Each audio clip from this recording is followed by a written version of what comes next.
بسم الله الرحمن الرحیم حامد و مصلی.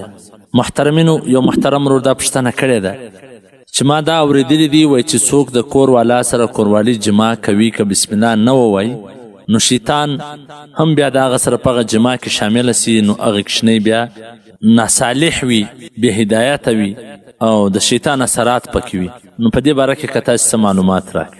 علامه مفتی سید محمد سلمان منصور پوری په خپله فتاوا کتاب نوازل جلد نمبر 8 صفحه نمبر 552 ډیر تفصیلي بحث پر دې باندې کړی. هغه دا لیکلي دي په حالت د مباشرت یعنی د کوروالۍ په وخت کې د بسم الله نه ویلو د وجه څخه په نسب کې هېڅ اثر نه پرېوځي. په دې هکله چې کوم حدیثونه راغلي دي د هغه په شرح کې حضرات محدثینو دا مطلب بیان کړی دي چې د بسم الله بغیر د جما سره چې کم اولاد پیدا کیږي پر هغه باندې د شیطان اثر زیات چلیدلی سي. چې کله راغټ سي نو شیطان په هغه باندې خپل خبرې په اساني سره منلی سي. د دې خلاف چې کم بسم الله سړی وایي اعوذ بالله وایي نو پر هغه باندې د شیطان د ډیر اثر نسی چلیدلی.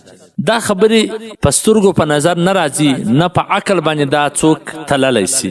په داسې امورو کې د شارع علیه الصلاة وسلام چې کوم بیانونه کوم حدیثونه دي په هغه باندې مطلق ایمان ساتل ضروري دي. خو د دې حدیث دا مطلب هېڅکله نه دی که چا بغیر بسم الله کوروالي وکړه نو بیا هغه اولاد پر سیده لار باندې نسي راکړلی، بلکې الله جل جلاله چې وغواړي هر چا ته هدایت کولی سي.